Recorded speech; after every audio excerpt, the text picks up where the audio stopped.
ঘোলা থানার অন্তর্গত কল্যাণী এক্সপ্রেসওয়ের ধারে ক্যাব গাড়ির মধ্যে থেকে ট্রলি ব্যাগে ভর্তি এক যুবকের মৃতদেহ উদ্ধার হলো।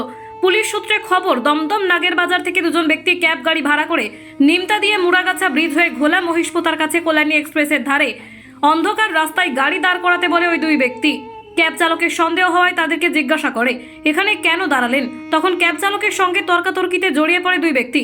সেই সময় ঘোলা থানার টহলরত ভ্যান সেখান থেকে যাচ্ছিল।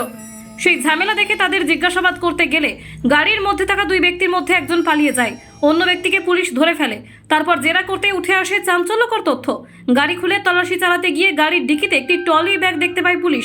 ট্রলি ব্যাগ খুলতেই দেখা যায় তার ভিতরে একটি বস্তা সেলোটেপ লাগানো। তারপর সেটি খুলতেই দেখা যায় তার ভিতরে এক ব্যক্তির মৃতদেহ রাখা রয়েছে।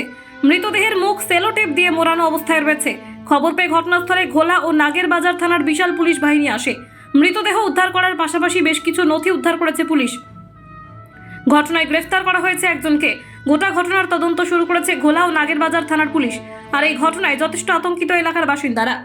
Bureau report, জজবাত 24 Bangla.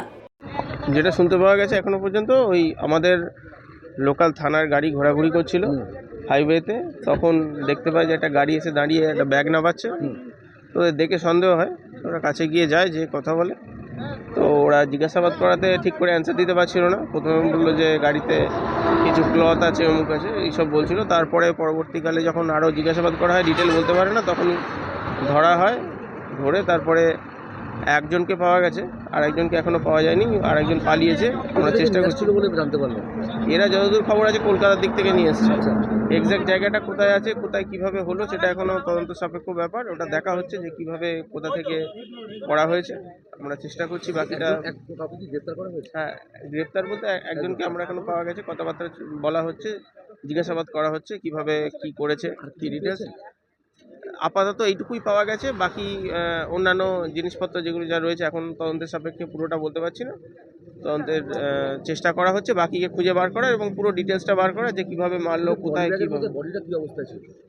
বাঁধা অবস্থায় ছিল বলটা। আচ্ছা, আর মুখও বাঁধা অবস্থায় ছিল, সেলোটেপ দিয়ে আটকানো ছিল, মুখ হাত পা আটকানো ছিল। সেই অবস্থায় গাড়িতে ট্রলির ভেতরে পাওয়া গেল। বড় একটা নীল রঙের ট্রলি ছিল, ওটাই এখনো পর্যন্ত। এভাবে একদম ট্রলি ব্যাগের মধ্যে মৃতদেহ নিয়ে এসে আপনাদের এলাকায় ফেলে দিয়ে গেল, কি বলবেন? না, আমরা শুনতে পেয়ে খবরটা শোনার সঙ্গে সঙ্গে আমরা গ্রামের লোকজন এসছি সব এখানে। আমরা এসে দেখছি এটা খুবই বাজে ঘটনা। এটা কি দেখলেন? আগে কোনোদিনও এরকম ঘটনা ঘটেনি আমাদের এদিকে। হ্যাঁ, এখন পুলিশ রয়েছে, ইনভেস্টিগেশন করছে। এখনও দেখলাম ট্রলিতে একটা বডি রয়েছে, এই অবস্থায় দেখলাম। এখন তারপর দেখার পরে পুলিশ এখন ইনভেস্টিগেশন করছেন। তো ইনভেস্টিগেশন করে বলে বোঝা যাবে কি কি আছে। করে নিয়ে আসা হয়েছিল? সঙ্গে ক্যাব একটা ওলা গাড়ি করে। আচ্ছা, আপনি কি আতঙ্কিত এই ঘটনায়? তো কল্যাণী হাই রোড, এতদিনের রোড হয়ে কোনোদিনও আমাদের এলাকায় এরকম ঘটনা ঘটেনি, কিন্তু এটা ঘটেছে, খুব বাজে হচ্ছে। পুলিশ প্রশাসন দেখছে ব্যাপারটা। পুলিশ প্রশাসন, আশা করি পুলিশের উপর আস্থা আছে, সব ঠিক হয়ে যাবে। আপনার নাম? প্রবীর দাস, উপপ্রধান, বিলকান্দা গ্রাম পঞ্চায়েত।